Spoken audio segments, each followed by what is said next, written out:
Okay, so welcome to the podcast. We've got here a special guest. We've got Jayden Kennedy. Jayden, I'm just going to allow you to introduce yourself to our listeners, tell them a little bit more about you.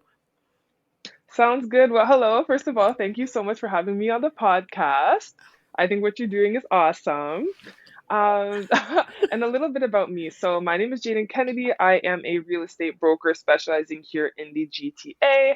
I am 26 years old, and I got into real estate because I really want to bridge the gap between financial literacy and real estate acquisition. So, a bit of a backstory, I went to university in California, was lucky enough to get a full scholarship to play volleyball at a very affluent school. I started to ask people questions because I'm like, where is everyone getting this money from? And the common denominator was that they all invested in real estate. So I said, okay, this is very interesting. I came back home, started having conversations with people, my friends, people within the community, and a lot of people weren't really familiar with the concept of purchasing real estate to build wealth. A lot of people saw, purchasing a house as simply a liability, and they didn't see it as a means to build generational wealth. So I said, you know what, I might be onto something here. Let me do a little bit more research. Decided, you know what, let me just go all in on real estate, learn as much as I can, and then try to convey the information that I took in an easily digestible way. Because the main issue is there is some information on the internet, some is accurate, some isn't, some is easy to understand, some isn't. So let me do the brunt of the work, and then just pass it along to people, and hopefully they can share it with their friends, their family, normalize having financial conversations at the dinner table, and hopefully build generational wealth and share generational knowledge. Awesome. Wow, that's a story that you got yourself into this. Great that you did because I feel as though the content that you're providing, if you don't know, Jaden does have social media, so you can follow her on there and I will allow her to plug that in at the end of the episode. But I feel like it is easy to digest, like you said, for people who have no knowledge in it, especially Gen Z generation who's probably coming in trying to buy property. And so this was the whole purpose of this episode. I mean, it's really for anybody who's trying to purchase property here in Ontario, no matter what generation you're in. So Gen Z, millennials, I doubt boomers, but we'll say boomers. Right? Gen X is anybody, and so let's talk about buying property and start. So at the basic, for those who don't know, if someone is looking to buy property, what are the things that they need to be aware of? What should they Mhm. do first in order to start the process? Like, give us a breakdown, maybe from start to finish. No problem. So I'd say the first thing is a lot of people think that the first step is going to a mortgage person or going to a realtor, and preparation for ownership starts significantly before that. You want to, right now, today, look at your relationship with both money and credit. If you don't know what your credit score is, go create an account on Credit Karma or Borrowwell and start building a relationship with your credit. You might run your credit and say, oh my goodness, my credit is significantly lower. You want to have 680 or higher. That is going to be the magic number. We can get into it later, but you want to ensure that you're building your credit up enough so that you can hit the 680 number. There's certain ways that you can build your credit, but you have to understand how your credit score is even built. So, for example, a good chunk of your credit score is determined by your repayment history. So, are you paying your bills on time? If you're someone who doesn't do that, a way that you could build your credit is by simply paying your bills on time before the cycle, right? So that's one example. Another thing is just your relationship overall with money. You want to start saving as much money as you can because, unfortunately, with the way that homes have appreciated, you can no longer buy a house with $30,000. You're going to need maybe 50, 60, 70, $80,000 to buy the house. So number one is try to work on your stuff financially right now and also your credit. Once you feel like maybe I personally, I have no issues helping people build up to ownership. So if you hit me up and say, hey, I want to purchase in 4 years, I'll say, no problem. Let's come up with a plan. I have financial advisors, I have mortgage people. Let's get you set up with the dream team and we will get you going. Right. So after you feel like you have a good situation there, you can reach out to a realtor or a mortgage agent slash broker and start getting the pre approval process done. Because in order to purchase a property, you're most likely not going to have all the cash that you need to buy the property. So you're going to need to get a loan, and that loan is considered a pre approval. But in order to get that loan, you're going to have to qualify for that loan, right? So they're going to look at your debts, they're going to look at your income. We can talk about that later, but we just want to make sure that you have a pre approval before you go look at properties. because the issue is some people like to go look at properties before they get pre-approved, and then they get an approval and they find out that they're actually approved for a significantly less amount than what they thought they would be approved for. So get pre-approved, get the realtor, you go house shopping. Once you find a house that you like, you're going to submit an offer. If they accept your offer, you're most likely going to have to give a deposit within 24 hours. So, this is an amount of money. I usually recommend to my clients 5% of the purchase price. This is a show of good faith. So, hey, if the property is $500,000, they accept our offer, we are going to give you $25,000 as a deposit just to show you a sign of good faith. And then once the time comes to close on the property, you'll have 2 visits before then just to make sure the house looks up to standard, etc. And you will close. I will say you have to get a mortgage in order to purchase the property. In order to get the mortgage before you close, it is imperative that you get insurance. If you do not get insurance on your property, they will not give you the funding to get your loan to close on the property. So that Okay. is Okay, and so a brief everybody has to summary. get insurance, my understanding of it? Yes, yes, yes. You need insurance on the so not mortgage insurance, which we Okay. can discuss later, but like property insurance, you want to ensure that the property is insured. The lender doesn't want to give you money if you don't have insurance on your property. Okay. And so what are Yeah. some of the misconceptions people are having about buying property? What are some crazy things that maybe you've even heard? Yes. Okay. So the first thing, which I can't even blame people because I had this misconception also, is that when you are going to buy a property, you do not pay the realtor. Using a realtor to purchase a property is free.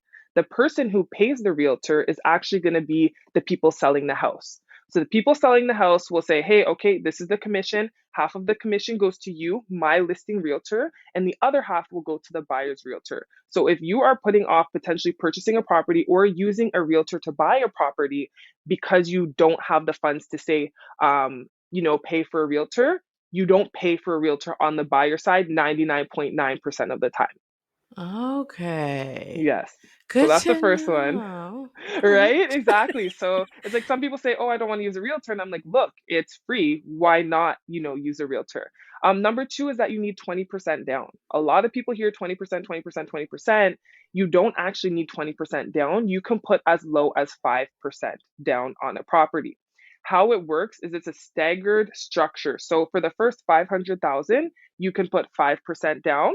Then from 5% from 500,000 to a million, you can put 10% down, and then a million and up is when you need the 20. 20% down. Now, if you're an entrepreneur, if it's an investment property, etc., you may need 20% down, but as a first-time home buyer, you can use the structure. So, for example, a $500,000 house with 5% down, that's going to require $25,000 cash. If you want to purchase a $600,000 house, it's going to be 500,000 at 5%, which is 25, and then 100,000 at 10%, which is 10,000. So 25 plus 10, your down payment on a $600,000 house, if you want to put the minimum, is going to be $35,000. So if I understand this correctly, Yes. I was under the impression it's first time. So if you're first time buying a home, Yeah. then you put 5% down. But after that, you don't apply. Is that also a misconception? Okay, so this is the thing, even realtors, I don't like to speak on things that I don't know 100% Okay. about. But what I can say is there are different stipulations. For example, if you do have not been on title for a property for 5 years, I believe it's 4 or 5 years, you could then typically be considered a first-time home buyer. So it's not like, okay, Mm, you've purchased your first home, that's the only time you have the opportunity to capitalize on some of these programs. You can be reconsidered a first-time home buyer. It's just based off of living slash if you've been on title for a certain amount of years prior to purchasing the next property. okay. Yes, but if you Okay. say like, hey, I'm living in this one property and I'm purchasing the next property, it's going to be investment, I'm renting it out, they're going to tell you that most likely you're going to need 20% down. Okay. Good to Yeah, know. so it's Thank you. more of I like a needed that. primary residence thing. Yeah, yeah, yeah, no problem. I just want to say another thing is a lot of people think that the only time you need cash is actually for a down payment, but you're also going to need cash for closing costs. So at Mm. the end of the transaction, you're going to have to pay for the lawyer, land transfer tax. There's a thing called adjustment. Basically, if the owner paid property taxes for the whole year and you purchased the house in July, that second half of the year, they'd already paid for. So when you go to close, you're going to reimburse them for that other half of the year that they're not going to be using. Got So it. typically between 1.5 to 3% of the purchase price. So say a $600,000 house, you're looking between like maybe 9,000, 18,000. So overall, cash needed for a $600,000 house, down payment, closing costs, you're looking between 44 and $53,000. And that's now. That's as of 2023, 2022. Yes, Whew. yes, exactly. But the thing is, how many houses are $600,000 realistically right now, right? So True. there's another thing. A lot of my clients, they're buying until they qualify. So I say that I specialize in the GTA, but there are a few instances where I will go out a little further just to help my clients achieve ownership, right? Okay. But that's if you have the mindset and you're open to driving until you qualify. Because sometimes meet these first time home buyers and they're like, no, I only want to live downtown. I want this, this, this, that. And I'm like, I'm so sorry, but you are not going to qualify for this. You could qualify maybe for a property out here, but if that's not something you're willing to entertain, Can't help we you. can't really help you too much. Yeah, yeah. I have like Okay. three more that I want to mention. Sure. Is that Go ahead. okay? Go Yeah, ahead. yeah, Go yeah. ahead. The next one is pre-qualification and pre-approval. Okay, so the difference between the two. There's a pre-approval, which means that you went, they gave you a piece of paper, they looked through your taxes, they ran your credit, and this is like the lender saying, this is the amount I'm going to give you. A pre-qualification, on the other hand, is you go to a lender, you say, hey, I make this much money, this is my credit, this is, approximately what my debt is. And they verbally will say, or maybe they'll email you, we think that this is what you be pre approved for. But that is a pre qualification. That is not a pre approval. You cannot go shopping with a verbal, Okay. it's not a commitment, right? You have to get the commitment on paper. So what I've run to quite a few times is people come to me thinking they have a pre-approval, but it's only a pre-qualification. And as I mentioned before, you might think, oh, I have this much money saved, but then when it really comes down to it, we're crunching numbers, what you have is actually lower, which is going to reduce what you're approved for. So you just have to remember, I always, as a realtor, if someone comes to me and says that they're working with someone outside of my sphere, I say, no problem. Give me the paper copy of your pre approval so I know that you've been pre approved and not pre qualified. Okay. Okay. Okay. I'm learning so much. And you think I would It's know good. this Yeah, because no, it's good. I own a home. I should know this. You own a home and you don't, so that's honestly why I'm so passionate about what I do. It's because I feel like a lot of realtors totally miss the whole education aspect. And it's like this is one of the biggest transactions you're ever going to participate in potentially your life. So Yeah. I want to ensure that you know all the ins and outs and so you're comfortable. So if you are talking about your transaction, you actually understand what you have gone through. And then this goes back to the whole generational thing. If you have an experience where you were educated, you can then educate your children when the time comes for them to purchase too. So for me, it's more of like a bigger picture situation. But I like to hit on the little topics that I feel not too many realtors discuss. You know what I mean? Yeah. Um, and then the last thing I want to touch on is just credit. People think that checking your credit score hurts your credit. It does not. So Okay. there's two types of credit pulls, okay? There's a soft pull and then there's a hard pull. A soft pull is stuff that is not seen by third parties. A hard pull is. So I check my credit score at least once a week. Like I said, Credit Karma, Borrowwell, go check them out. They use Equifax and TransUnion, which is two different credit reporting agencies that lenders will look at. So both scores will be a little different, but if you average the two out, that will give you a better idea of what you'd be approved for. But yeah, the only time that it's going to hit your credit is when you're looking to borrow money and a third party is going in and seeing, oh, is Jayden eligible for that? But if you Okay. simply go in and check your credit, you are good. And so if I see 680 plus, if I'm in the 700 mark, I'm good. Some people think, oh, if I have an 850 credit score, I'm going to get better options than someone with 750. As long as you're at the 700 or higher mark, you're going to have access to the same products as the person with, say, the 850. Okay. Good Yeah. to know. And like I said, I should know a lot of this. One, because I own a home. Two, because my fiance works in this, so I should know. Okay. He's a mortgage underwriter, so I should know this. You But should know. I, but It's okay. I'm not there yet, and I will be. So But thank now you. you know. No, now Yes, you know, right? exactly. Now I know for like future, if I ever have like, I know I have a sister that she eventually hopes to buy. Now Yeah. I might not be able to give her the best gems because Yes. she's in a different province as I am. So I don't know Oh, what really I can give her. But yeah, I know I could probably find somebody out in Montreal who's a realtor and help her out that way. and help her out. Yes. This will help me in case I do have friends who are currently renting and do have thoughts to buy. But this does Yeah. help me, and this episode will definitely help them as well. I could always just say, "Hey, go listen to my episode and Your listen to episode. Jayden's."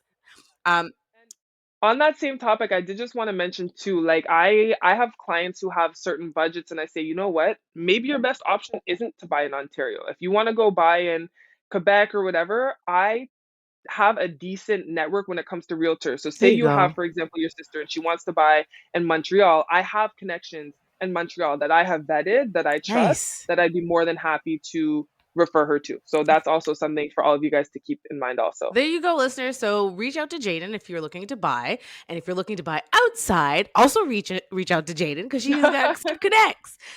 Exactly, Now, when exactly. looking for our properties, what should first-time home buyers keep in mind? So the first thing, right, is that you cannot go buy a detached bungalow, four bed, finished basement for $300,000 anymore. Okay?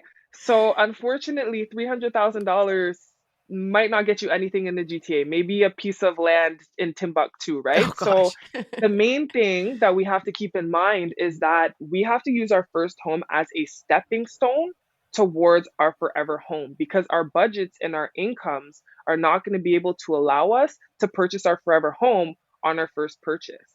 That also means that we have to lower our expectations. No, you might not have the quartz or the granite countertops and this, that. It might even be a fixer upper. But once again, your first house is a stepping stone to get you closer to your dream home. And it might not be your first or second, it might be your third house, it might be your fourth house. But you really just have to understand that unfortunately, homes are appreciating way faster than our salaries and incomes are going up. So it's just the unfortunate reality, and this is the main way to make it work. Okay. Um, I would also say I always recommend to my clients, if you can, buy the worst house on the best street. Now, I say this because you can put sweat equity into that house and force appreciation. I would rather have you pay for a property where you're not paying for Michelle's efforts and all the upgrades that she put in. Have someone pay for Jayden's efforts and all of the work that she put in. So if you buy a house that's $200,000 under value, you put work into it and you increase the value by $300,000, you're already significantly ahead of the game because you put sweat equity into the property.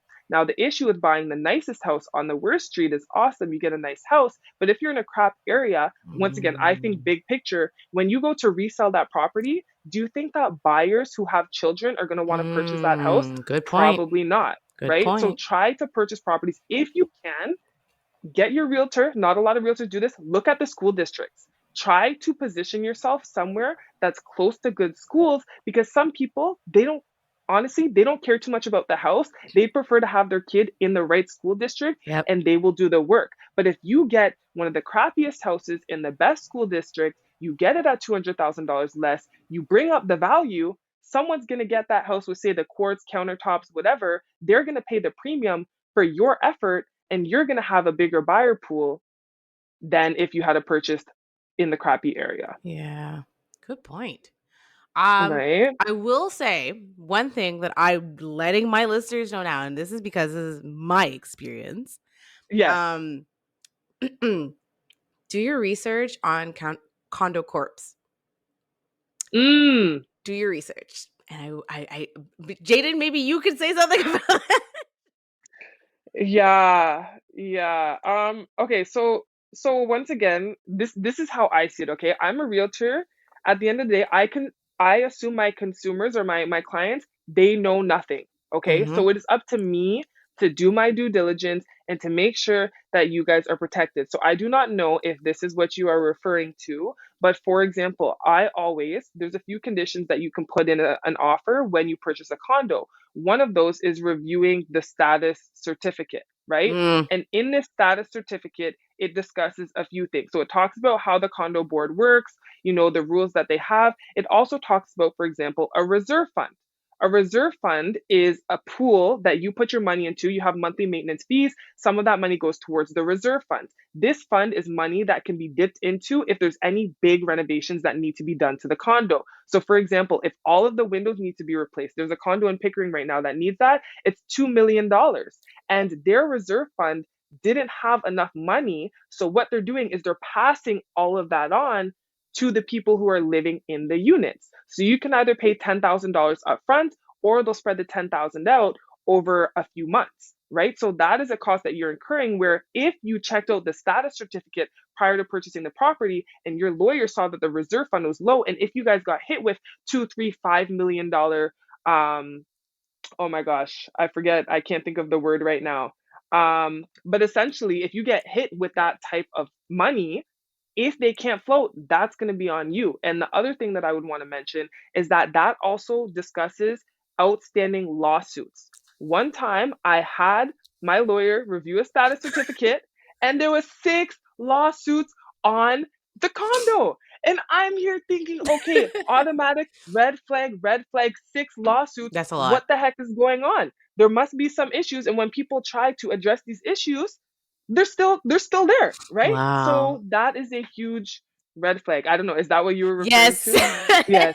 Yes. We had that issue. We didn't find out until closing that there was a lawsuit on there, and I was like, Oh, "Oh, no, too late. Can't no. pull that. We have to go through with it." So I Yes. would definitely encourage people to do their homework. Due diligence. Yes, their due Yes. diligence on their condo corps. Listen, I even found okay, Google now has Google reviews. I Yes. didn't even know. So, I went on Google and I saw that they had really bad reviews just themselves. We also knew about the lawsuit, but that was coming towards the end of closing. That's when Yeah. we found out. We didn't find out any other time. So there was that, and then the reviews of how they maintenance the property and all that sort of stuff. So just to give people that heads up to do their due diligence on things like that because sometimes you get some really bad people who manage these things and they mismanage the money and Mm-hmm. I would just There say could be issues, do right? your So, homework. listeners, listeners, I do not want to scare you once again. So she said, not throwing shade to anyone, right? I never blame the client, but I, as a realtor, would make sure that we look at the status certificate and we make a decision prior to even firming on the deal. And I say, look, we're going to look at the status certificate. If we don't like what we see, we're getting our deposit back and you cannot pursue us. Yeah. That's what I say every time with condos, right? Because I just want to make sure that my clients are protected. And it's called a special assessment. That's what it's called. When there's not enough money in the reserve fund, they Ah, will okay. impose a Special special assessment. assessment. Yeah. So The Go. no, I was just gonna basically put that out there. Just do your homework. That's all I'm Do saying. I'm your not saying homework. like just no, because I don't want you to be in a situation like us when we found out as we were signing papers. Yeah, So, that there's that issue. yes. No, 100%. And that also goes for pre-construction properties too. Like that's a whole other game. But sometimes when you see a deposit structure that's very attractive, say 10% or less, most of the time when it seems too good to be true, it is. And you can Oh. do a quick Google search and type in the developer. Oh And a dear. lot of the times the Google reviews will tell you a lot about them. So Oh wow. pre-construction, a good thing to note is see if you can search the developer. If they don't have Google reviews, maybe they just don't have a Google profile, but sometimes that Oh, means that they're not necessarily established, they don't have a big track record, or they'll have good reviews and you're like, okay, this is a good builder, or they have very bad reviews. And that should tell you something. wow. Well, now I have questions about pre-construction, but Ah, we'll ask that another time. okay. Sounds good. Sounds good. Now, some people have contemplated the idea of buying property without the use of a realtor. Why might they want to reconsider? Okay, so let's use this condo example, right? So someone's on realtor.ca and they see a condo listed in Scarborough for $400,000. Me, if someone sends me a condo for $400,000 in Scarborough, I already know that's an old condo, right? So some people are like, "Oh, that's my budget." Number one, I know 400K, that's an old condo. And what happens with older condos? There's more maintenance, which means that your monthly maintenance fees are going to be higher, Oh, okay? okay. So that condo might be 400,000 or 500,000, but the monthly maintenance fees are $900, $1,000. right? So that is $1,000 that's not going towards your mortgage. That is simply going to the condo. Now, if we think big picture, the longer you stay in the condo, the higher the condo fees are going to go up. So when you go to sell the property, not only is the value of the condo going to be lower, right? The condo fees are going to be even higher. So when it comes to reselling, it's going to be difficult. So Oh. this is just one piece of, once again, not all realtors discuss these things, but this is one of the reasons why you need to work with the right realtor because they will have your best interest and they will protect you. Something else people also don't discuss is realtors have insurance. We pay into insurance. So, for example, errors and omissions, like if something was overseen, that's completely okay. There's insurance. Deposit protection, there's insurance. So, Okay. you have that extra layer of protection. Like I said, you have access to stats, but we have access to all of the data. We can see the trends, we know the trends, we can analyze the data, and we have relationships with realtors. So, I have had situations where I was in a multiple offer situation and they wanted to take my client's offer over another realtor's offer because they know me and they know how I operate. Now, if you Mm. went alone, I will say this one thing because I do not recommend purchasing a property on your own. However, some people like to purchase a property without a realtor because that cuts out the other realtor's commission. They're not bringing a buyer realtor, right, to the deal. So they're going to the seller directly. They might save money because they're not paying out that commission. So that's a mindset that some people have. However, you have to realize that the listing agent has a fiduciary obligation to protect the best interest of the seller. We cannot have two legitimate clients at once, which therefore puts you in a default position of a customer. So just know that at the end of the day, their paperwork says they have to protect the seller. So you could be putting yourself in a very vulnerable situation by doing something like that. Mm. So I think it's best to get a realtor. I understand people Yes, want to exactly. cut corners, Corners? but No.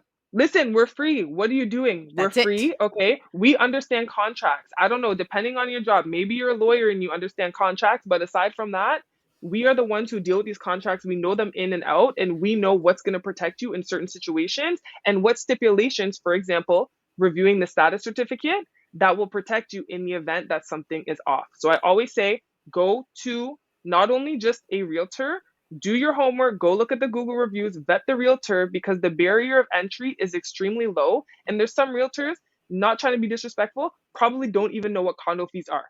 So Yikes. I recommend, yeah, it's like some people are like, oh, I want to work with my mom's old realtor, but it's like the mom's old realtor isn't familiar with how everything is structured today. You know what Yeah, I'm because saying? it's So constantly it's just changing.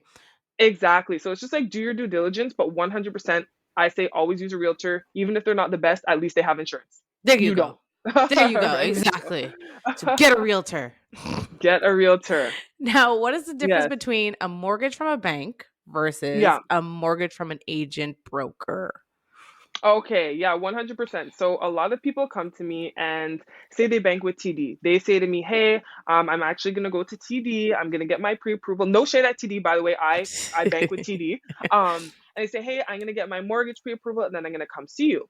And I always say to people, you can go to the bank. The thing is, the bank is only gonna have the bank's rates, and you are going to have to negotiate with the bank on your behalf. You're gonna have to negotiate for yourself, right? Whereas if you go to a mortgage agent or broker, these guys work with banks, B lenders, C lenders, they work with everyone. And what they'll do is they'll get a rate from here, a rate from there, and they'll put them against each other because they're trying Oh, to get you as a client, right? So at the end of the day, your agent or broker is negotiating on your behalf with multiple people to get you the best rates. Whereas if you go to the bank, they're only going to give you the bank's rates. And depending on what your situation is, if you're an entrepreneur, if you have high debt, the bank might not want to give you a mortgage. right. Now, the thing that comes with potentially, say, going to alternative lending is your interest rates might be a bit higher. So, what you're paying on a monthly basis, less will go toward your mortgage and more will go towards your interest. But you have to keep in mind that even a mortgage broker, they can put a couple banks against each other and see what they can get for you. So, I always recommend if you want to go with the bank, that's fine, but just make sure that you also weigh out all of your options because this person is really going to go to bat for you. And once again, you do not pay for this person. The lender is paying the mortgage person. So at the end of the day, get yourself a free realtor and get you someone who is going to negotiate on your behalf and get you the best rates for free. Yeah, especially because now, yeah, the prices of mortgage, get Exactly. yourself a broker because Right? it really help And see you what you can get do. hopefully, I don't know, like, Jaden, maybe you can give me more information about this, but is it still possible to get good rates now during this time? Okay, so here's the thing, right? We are just so used to what we've seen the past couple of years with like historically low rates that even the rates we're seeing today, they're still pretty decent compared to history, right? So at the end of the day, I say that rates they're gonna go up and they're gonna go down. They are a bit higher than what we're used to seeing. However, if we look at the big picture, they're not too hectic. Okay.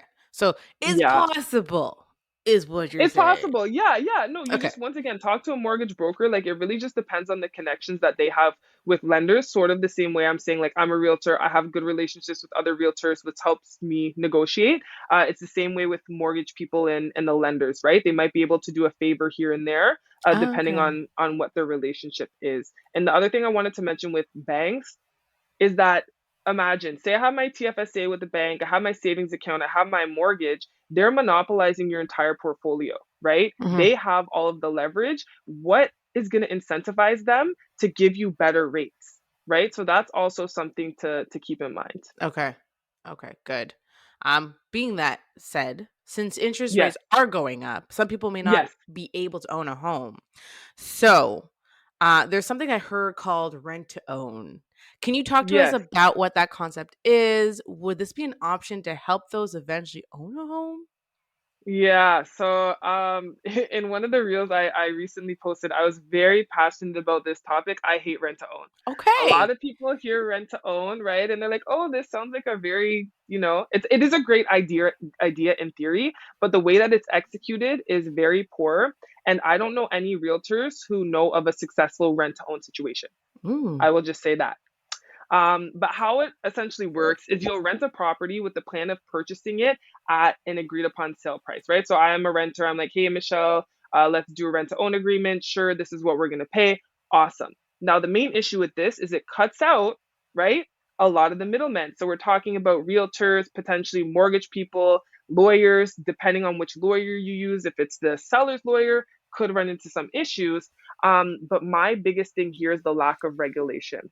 So you agree on a purchase price, you're going to give them what's called an option fee. So that's going to be 1 to 5% typically of the purchase price that you're going to give them as a deposit. So say $500,000 house, you're giving them, let's just say 25,000 if you're giving the high end of the option fee. So imagine you're living in the house, you're paying your rent, and then 1 month you're late on rent. Depending on how the contract was written, you could actually forfeit your right to purchase the property and lose your option fee.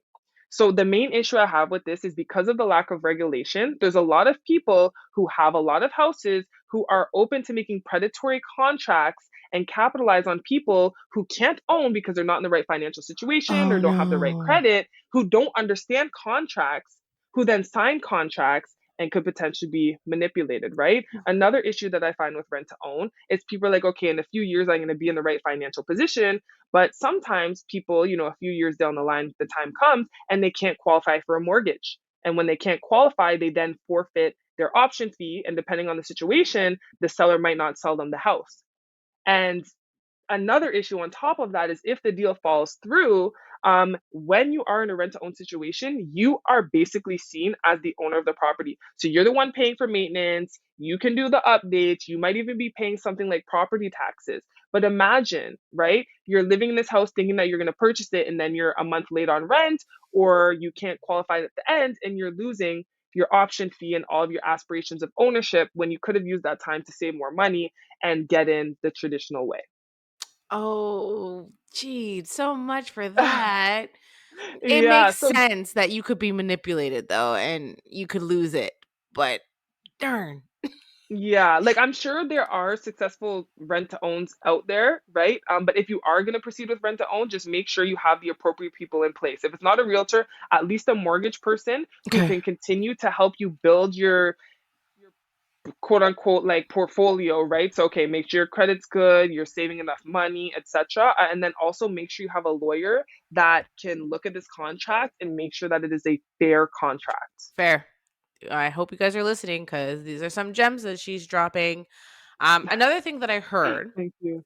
Yeah, there is also this government program of the first time homeowner buyer's incentive. Now, explain to listeners on whether this would be an avenue to take to own a home. yeah.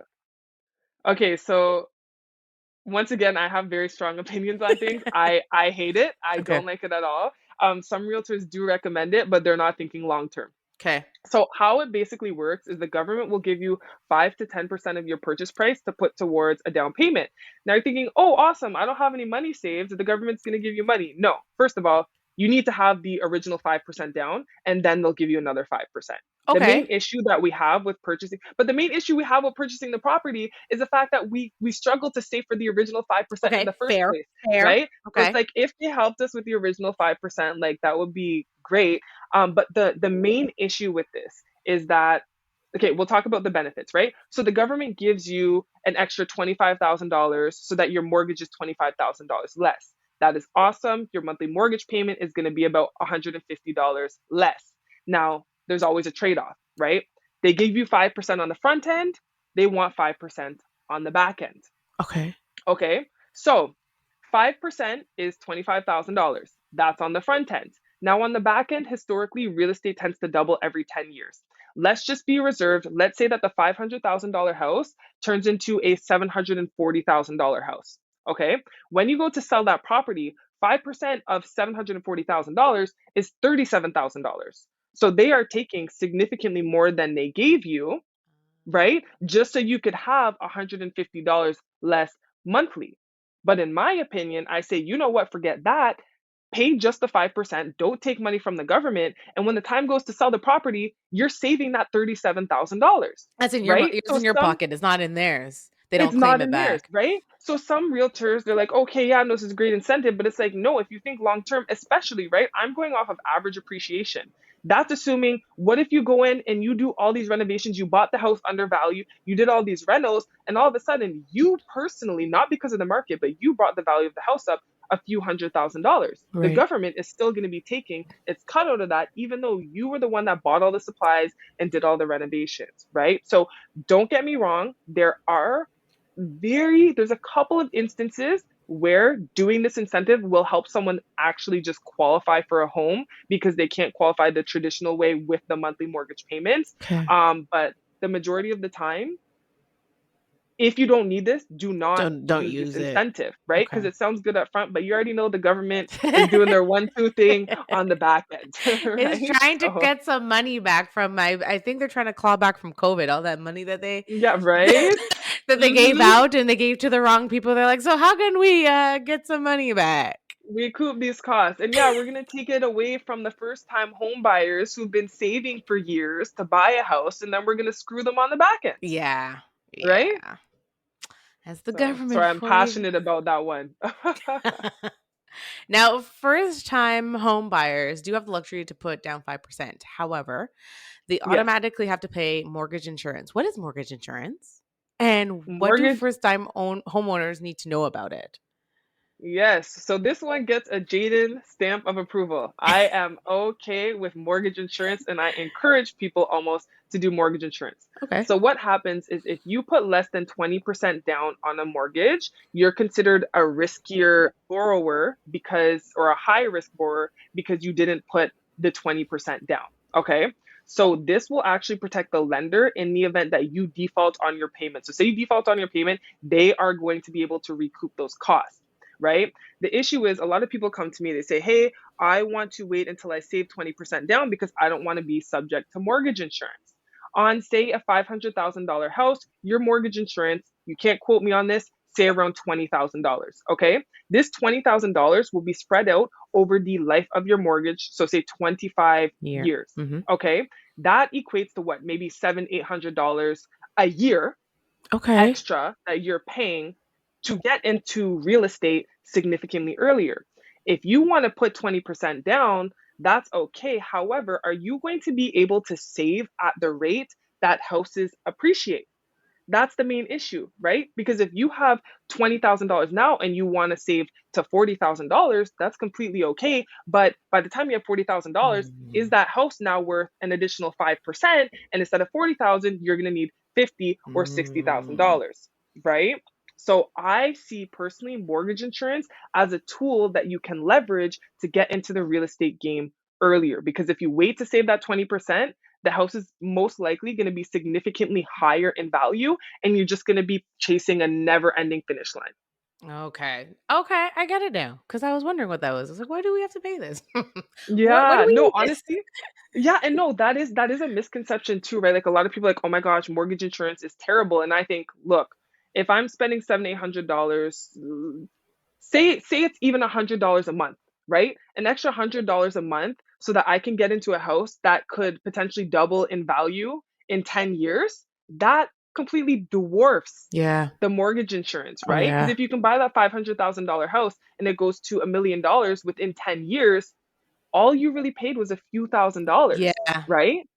It's not So as much. that's how I see Okay. it. Alright. Okay. You're giving me some things also that, like, I'm learning things, so thank you Good. as well. You are welcome. You're welcome. Now, due to the high interest rates, have you noticed less houses on the market? Those that are on the market, are they going over for askings like they used to? Is it taking longer to sell? Mhm. Mhm. So I'll definitely say there's less inventory than what we saw during the peak, right? Because a lot of those buyers are now satisfied, they now have their houses.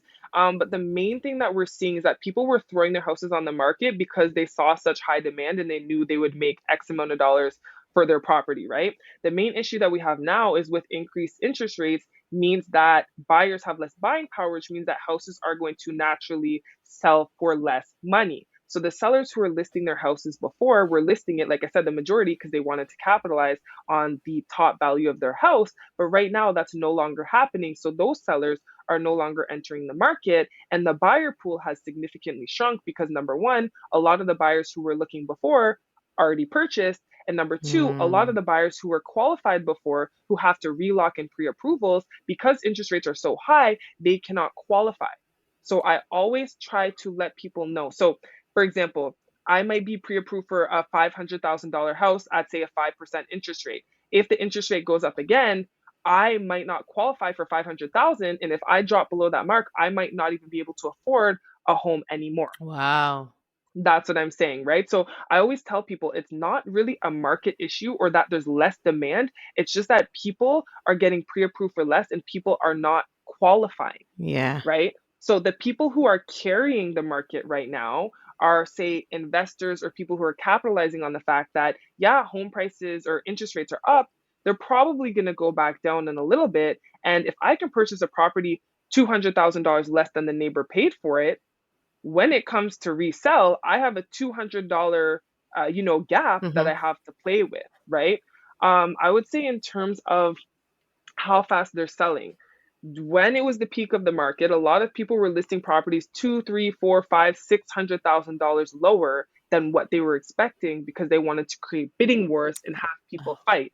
And because the prices were so low, people were like the same day, I'm putting this offer in, I'm putting this offer in, I'm putting this offer in. So the houses were selling like hotcakes, right? Right. First day, 500,000 over ask, right? But that's not the climate anymore. Okay. So what we currently have is we have a few things. We have sellers who listed the property on the market thinking, "Oh, my neighbor got this much money X amount of months ago. I want to list at that price." Those houses are sitting. No one's entertaining that price because that price is now a joke, right?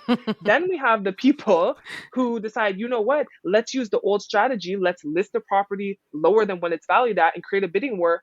But there's not many bidding wars happening right now, Oh, right? wow. So what they end up doing is they take the property off their market and they relist it at the price that should actually be. Now, those are houses that I consider to be on the market. Okay. Okay. Then there's houses that are in the market. And these are sellers who are looking at statistics and saying, okay, this is what the market is saying right now.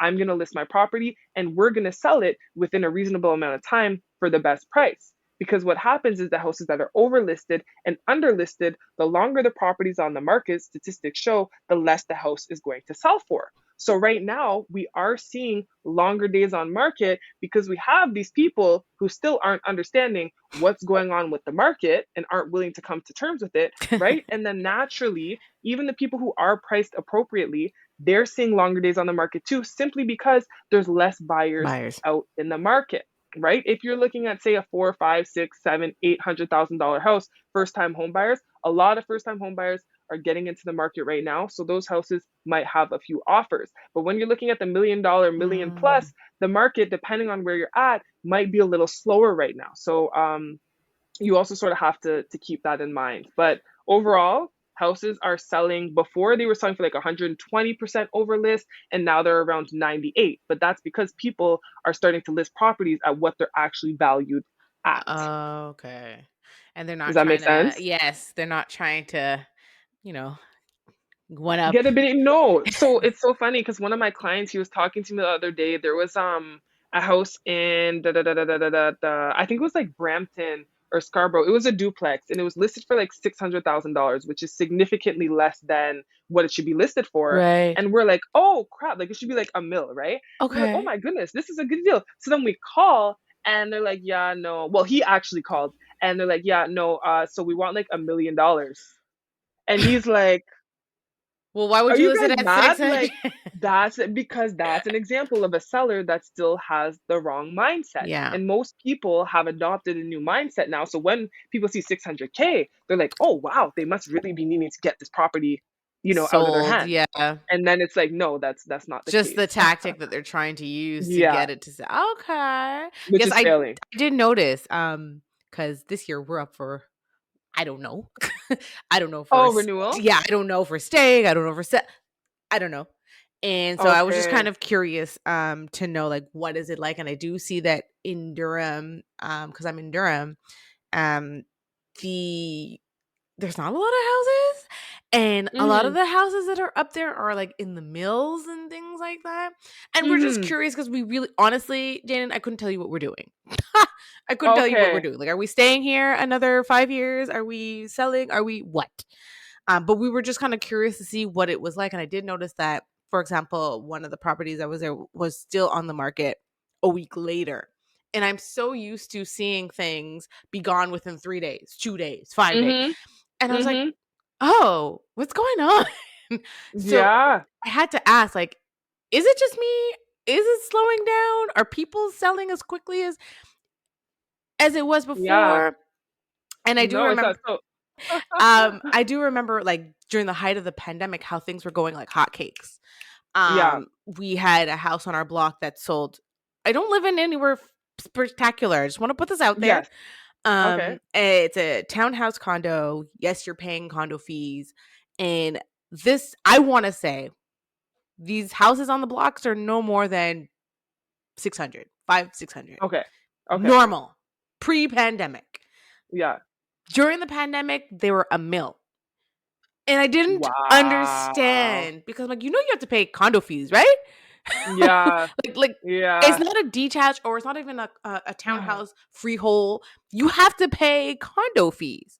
So it went up Yes. to a mill, and I could see like things were starting to go because people saw the opportunity to sell. Because when that house sold for a mill, all of a sudden four other houses went on our block, Went on.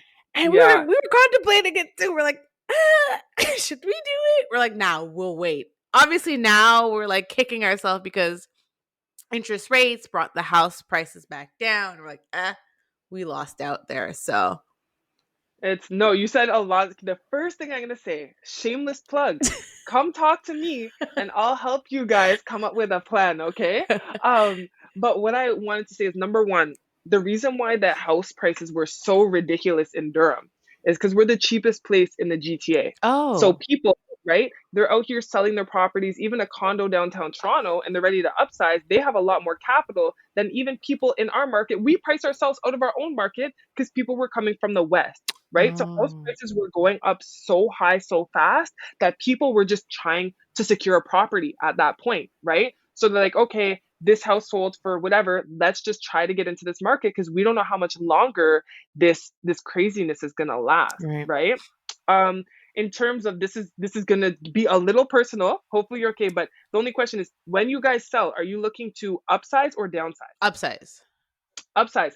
Perfect. Perfect. So I tell sellers right now, if you are looking to sell your house, if you do not need to sell, do not sell. If you're just selling to sell, do not sell. If you are selling to upside, this is the perfect time to upsize, and I will tell you why. Okay. Your condo may have been worth $1 million, okay? Say it's now, I'm gonna say it's worth $800,000 now, just for illustrative purposes, Okay. okay? Say it went down in value, but to $800,000, right? That house that you're going to buy also has gone down in value, and it's True. most likely been hit harder than what your house has been hit, right? Because say the average house has gone down, let's just say a number, 20%, right? Okay. Yours is down 20%, theirs is down 20%. Their down 20% is way more than your down 20%. Oh, So you okay. might be selling for 20% less, but you're going to get a discount on your future house, which is going to actually give you more opportunity to make money, because when the values start going back up, right? You're Yeah. laughing because you got it at an extra discount. So Okay. that's a little bit of game. It's a different perspective. Not too many people Yeah, have it, because I thought I but was like, "Oh, we lost. It's over. It's done." no, because the house that you're about to buy, number one, probably went down more in value than yours. And number two, because the market is has calmed down, you will have the opportunity to get a home inspection. You will have the opportunity to get financing. If you guys had sold your house when it was at its peak, you would have been fighting with multiple other people to purchase the next step up property. Okay, true. You right? And you would Right. have been like, you know what? We need to put a clean offer in, because when it was at its peak, people were not accepting inspections. They were not accepting financing. But now you actually have the time. You can go look at a couple houses. You can put the financing. You can put the inspection. So I mean, we could chat after, but I'm Yeah. just saying maybe next year, this year, whatever year you're referring to, because it just Mhm. turned 2023, it might be a good option for you. But that's just sellers right now. A lot of people are like, oh, I'm bummed. I missed out on the opportunity. If you're downsizing, not the best right Time, now. right. But if you're upsizing, you're getting a bit of a win there. Thank you so much for this information, Jaden. Yeah. So we're going to wrap up, but I just wanted to ask one final question. What do you see is the projection for 2023 in terms of interest rates, houses? Do you see it getting better? Is it going to get worse? Like some people are saying. What do you? Yeah. Yeah, so the issue is, like, I don't have a crystal ball, right? And my guess is obviously an educated guess Yeah. based off of what I've seen in the market. But I think that we saw, I believe, seven hike increase or rate increases last year. Yeah. It's really just not sustainable. Like, people are losing their houses. Some people bought at the peak. They can't afford the house because they bought at the top of their budget, and they have a variable rate, and now they have to sell the house even at a loss. Goes back to choosing the right realtor and mortgage person. Okay. Um, but because people are in some interesting financial situations, I don't foresee them going up. Maybe I think it's going to go up maybe once or twice, maybe three times. After that, I do think that it's going to halt. And once we know for sure that it's going to halt, I think that's when some people are going to start going back into the market, because they're going to be more comfortable with knowing, hey, okay, I don't have to worry about purchasing a property and then rates continuing to go up.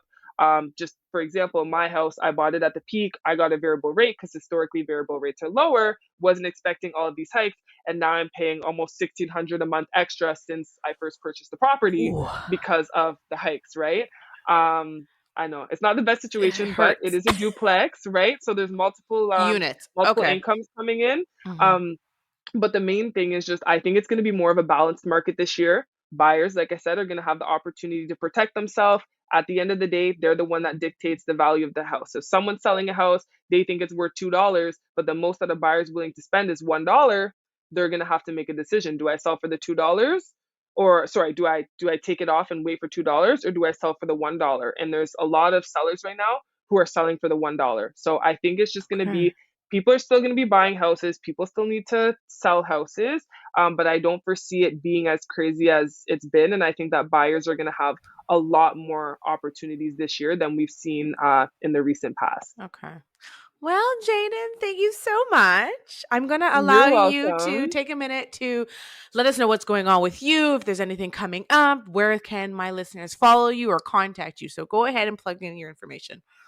Yeah, 100%. So I'm basically Jayden Kennedy Real Estate on all platforms, TikTok, Instagram, YouTube. If you like food reviews and you live in the Durham region, I do food review videos on my favorite restaurants.